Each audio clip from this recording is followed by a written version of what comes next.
Virginópolis faz 100 anos. Eu tenho as melhores lembranças da minha cidade.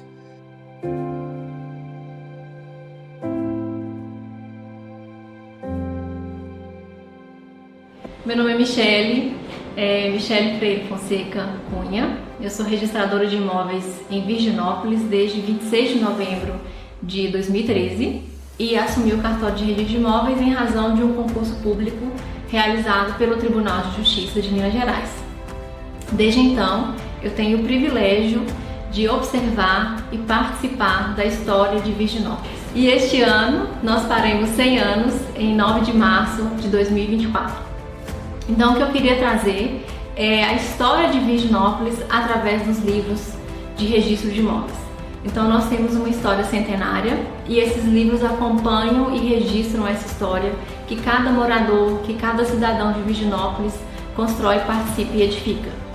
Meu nome é Luiz Cláudio Passos, eu nasci no dia 14 de julho de 65.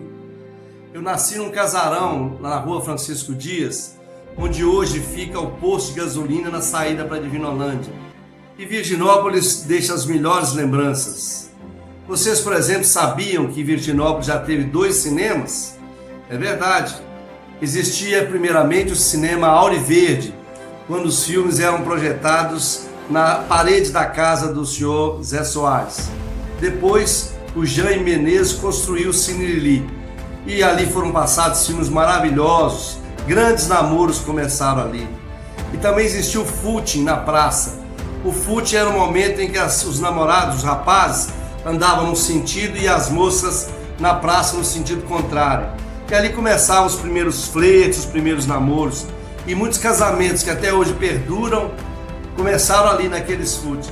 Existia em Virginópolis, perto da prefeitura atual, o Bar do Beijo. Era um ponto de encontro dos amigos. Logo depois da missa, o pessoal descia para se encontrar ali. Os jogadores de sinuca, que eram fantásticos, faziam as disputas ali. As crianças ficavam ali perto assistindo. Vinha gente de São João Evangelista, de Goiânia, para disputar sinucas. E eu quero citar o nome do Ângelo Geni, que foi o maior mestre de todos. Era maravilhoso.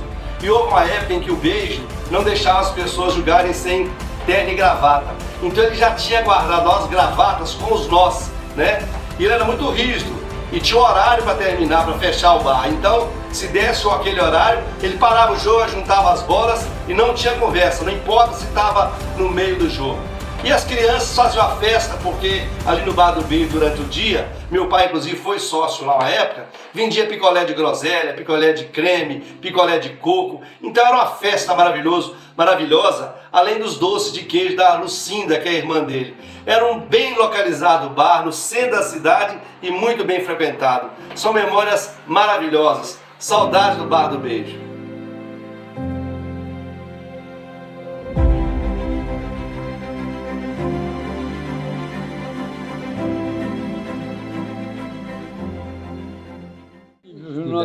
Era uma pobreza que não tinha tamanho. Virginópolis, na minha época, quando eu fui prefeito, não tinha um carro. Tinha um caminhãozinho velho, GM, dá para carregar um boi para levar, para matar, no açougue, não tinha frigoríficozinho, não tinha nem coisa nenhuma. E naquela época, prefeito tinha que ser tudo. Prefeito era médico, prefeito era motorista da prefeitura, prefeito que levava doente para Belo Horizonte para internar. Era tudo tinha que ser o prefeito, porque não tinha mais nada. Não tinha condição, não tinha médico na cidade, era difícil. Eu consegui um médico na época, veio lá, estava recém-formado, de Pernambuco, que consegui ter esse médico aqui. Mas o mais era uma coisa de louco. O prefeito tinha que ser tudo, participar de tudo, e a comunidade também tinha que participar de tudo com ele, porque não tinha nada na cidade. Chegou nessa época, eu não tinha merenda escolar, não tinha nada disso, nem para a prefeitura, nem estadual, nem nada. eu plantei uma horta comunitária da prefeitura para fornecer verduras, legumes, tudo para comer, porque não entrava um tostão, um centavo. Vereador, fui vereador a época toda sem ganhar um centavo, não tinha salário.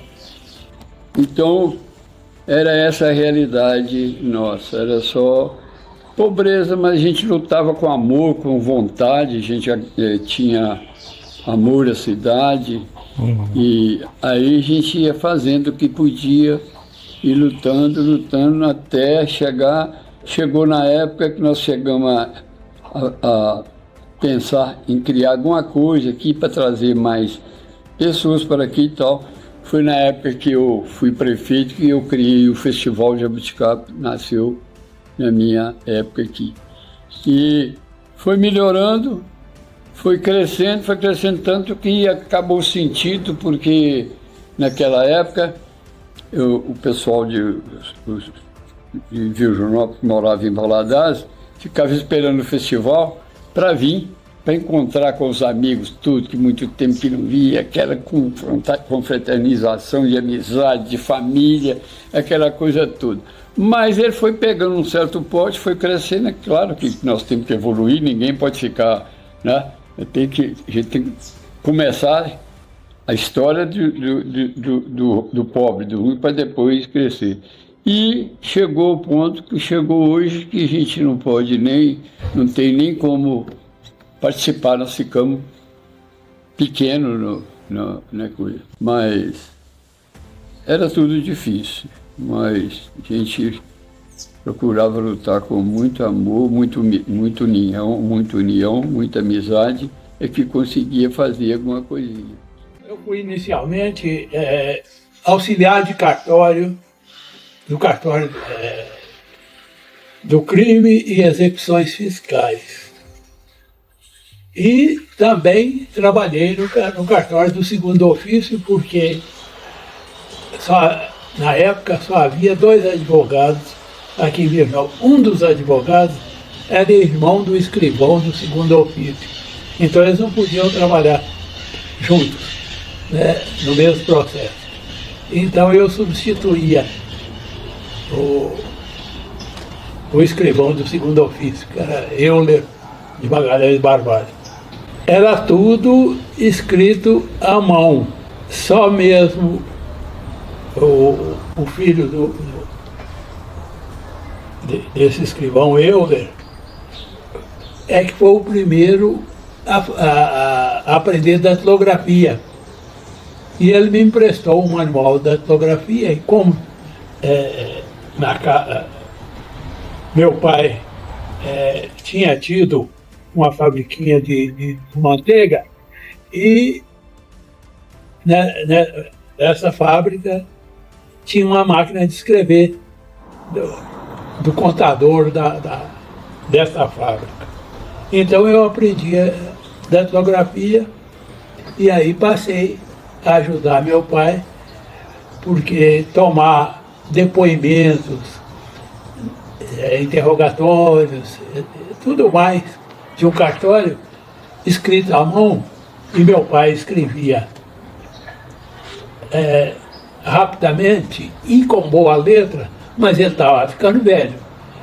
Eu passei a fazer todo o serviço na datilografia.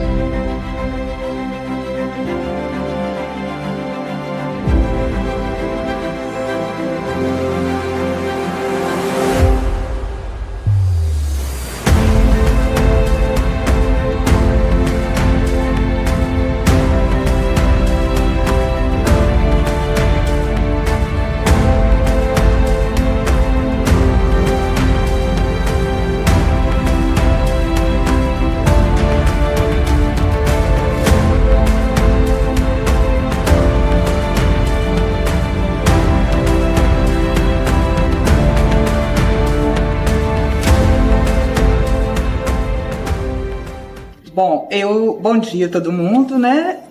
Meu nome é Maria da Conceição Coelho, eu sou nascida e criada em Virginópolis. eu trabalhei no cartório no período de quase 22 anos, no cartório de registro de imóveis, porque na realidade o cartório, a comarca aqui foi instalada no dia 20 de 3 de 1927. E o primeiro livro foi aberto pelo meu avô, Sadir Rodrigues Coelho, em 22 de 3 de 1927. E naquela época ele foi nomeado pelo juiz, porque naquela época não tinha concurso. Meu avô assumiu como tabelião e depois foi passando para os meus tios. Meu avô adoeceu, né, com o tempo, com a idade, e foi passando. Passou para Jaime Rodrigues Coelho, que assumiu o cartório do primeiro e segundo ofício. Depois passou, e meu tio, Renato Rodrigues Coelho, ficou com o registro de imóveis. Durante esse período, passou para também meu primo, Cléder Rodrigues Coelho, assumiu no lugar do meu tio Jaime, no cartório do primeiro e segundo ofício, e meu tio Renato Rodrigues Coelho ficou com o registro de imóveis, aí trabalhava junto. Renato Rodrigues Coelho, Cléder Rodrigues Coelho e Maurício de Magalhães Barbalho, que assumiu o cartório do pai dele, que era o Euler de Magalhães Barbalho. Nessa época o cartório era ali na loja, ali onde é hoje a loja da Letícia. Tinha um prédio antigo ali, funcionou por muitos anos. O Maurício veio a falecer nessa época e o Marco Aurélio de Magalhães assumiu. Marquinhos, que era o filho dele, assumiu e trabalhou por muitos anos. E até hoje trabalha no cartório. Só que em outra cidade aqui da comarca. E como eu era nomeada, eu era só escrevente substituta, depois passei a ser oficial substituta. Com a mudança da lei, foi obrigada a ser, Minas também foi obrigada a ter cartório, a ter concurso. E no caso do concurso, como eu já expliquei, tiveram 2 concursos. O primeiro ninguém passou para aqui. No segundo, já tinham mudado as normas do concurso e era de acordo com a classificação perante o estado todo. E a Michele acabou escolhendo meu cartório aqui de registro de imóveis. A princípio foi um susto. Não vou falar que foi fácil, porque não foi. Foi difícil porque era a história da minha família.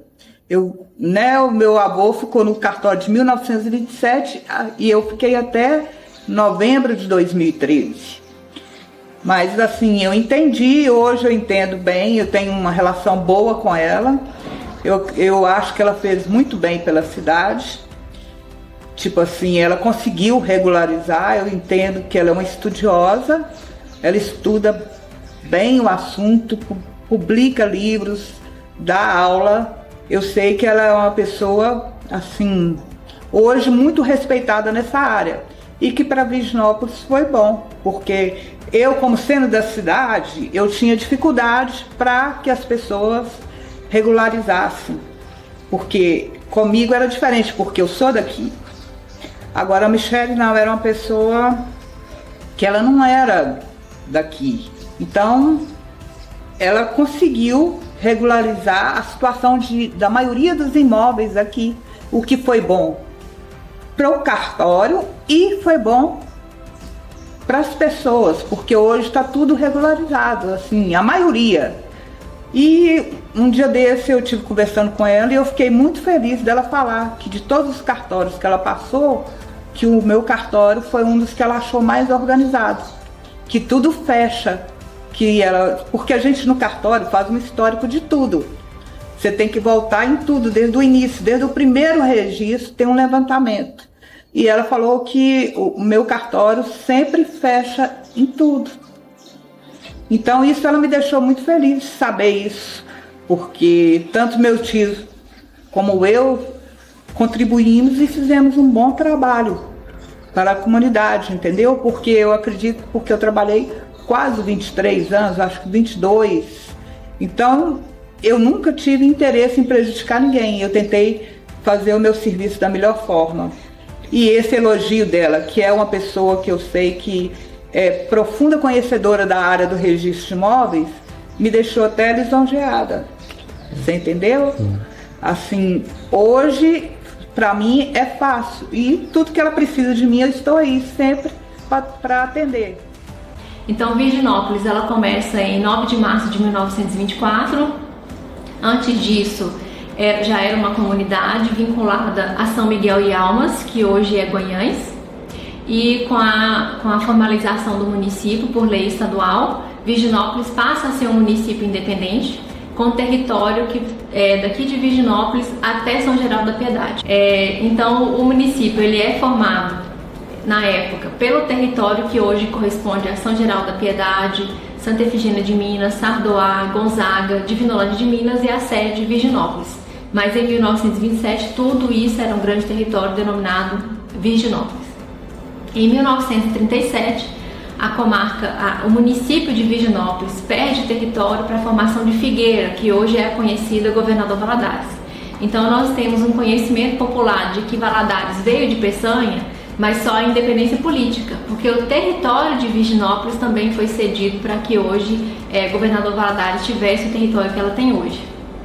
Em 1947 nós nos tornamos comarca, em razão da publicação da emenda constitucional, e aí o nosso município, que era termo, foi elevado a comarca, o que é uma melhoria, que correspondia ao território de Virginópolis a São Geraldo da Piedade, até que em 2019 a gente perde o município de São Geraldo da Piedade para a comarca de Governador Valadares. Então hoje o cartório ele faz o registro de todas as compras e vendas, doações, inventários, cédulas rurais referentes a 5 municípios, que é Virginópolis, Divinolândia de Minas, Gonzaga, Santa Efigênia e Sardoá. De lá para cá, nesses 100 anos de Virginópolis, eu posso dizer que eu participei dos últimos 10, que é o tempo que eu exerço a minha delegação aqui na comarca, e tenho o privilégio também de morar aqui. Sou natural de Montes Claros, uma cidade que faz muito calor, é muito grande, e aqui é um clima mais ameno, é mais gostoso, é mais friozinho. E dentro do cartório, eu posso dizer que eu fui abençoada, porque a comarca, ela, apesar de trazer 5 municípios, o cartório ele sempre foi muito bem liderado por pessoas que receberam a delegação do Estado. Antes de eu assumir por concurso, a delegação ela era entregue às pessoas por outorga do governador. Então, o primeiro oficial aqui da comarca foi Sadir Rodrigues Coelho, ele que assina os primeiros livros aqui do cartório, inaugura o cartório em 30 de abril de 1927, e depois, sucessivamente, pessoas da família também foram assumindo esse cartório. Então, nós temos o Sadir, nós temos o Jaime, nós temos o Agostinho, que ficou aqui 9 meses no cartório como interino, e depois já pula de novo para a família Rodrigues Coelho. E aí veio o Renato, que foi o maior tempo de delegação aqui, que é o tio da Conceição, até que a Conceição assume o cartório. Ela já trabalhava com o tio dela no cartório, e depois ela assume o cartório sozinha, permanecendo aqui no cartório, organizando esses livros, fazendo o registro dos imóveis, até 26 de novembro de 2013, que foi quando eu assumi. Então o cartório ele ainda era manual quando eu assumi, eram livros manuscritos.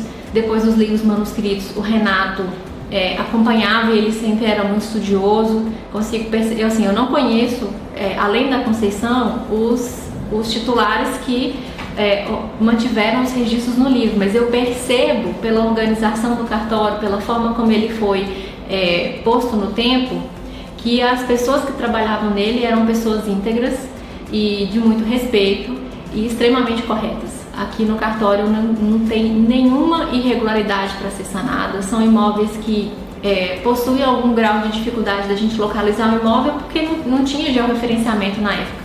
Mas tirando essa questão do georreferenciamento, todos os imóveis são possíveis de serem encontrados. A gente sabe quem é o dono, a gente sabe a área. Se não sabe a área, a gente consegue encontrar por georreferenciamento. Então é um cartório que ele realmente tem os 100 anos dele registrados, e de forma íntegra, sem interrupção, sem nenhum tipo de confusão nesses registros. o que de certa forma facilitou a minha transição, porque eu tive que organizar os livros manuais, eu passei por uma fase de digitalização de todo o acervo, então tudo que está aqui no cartório é digitalizado, guardado em mais de um backup, que a gente tenha a história preservada, todos os arquivos e os documentos também estão digitalizados, e a gente saiu de uma fase em que era tudo manuscrito, à mão, para uma fase em que o Renato passou a datilografar esses imóveis em fichas, e depois a Conceição manteve, passando da transição da datilografia para o computador, e aí a gente consegue ver essas transições muito nítidas de acordo com a lei. Então, em 1976, a gente sai dos livros de transcrições, que são esses livros maiores, para regime de fichas, e aí no regime de fichas batida a máquina, com muito zelo, com muito esmero.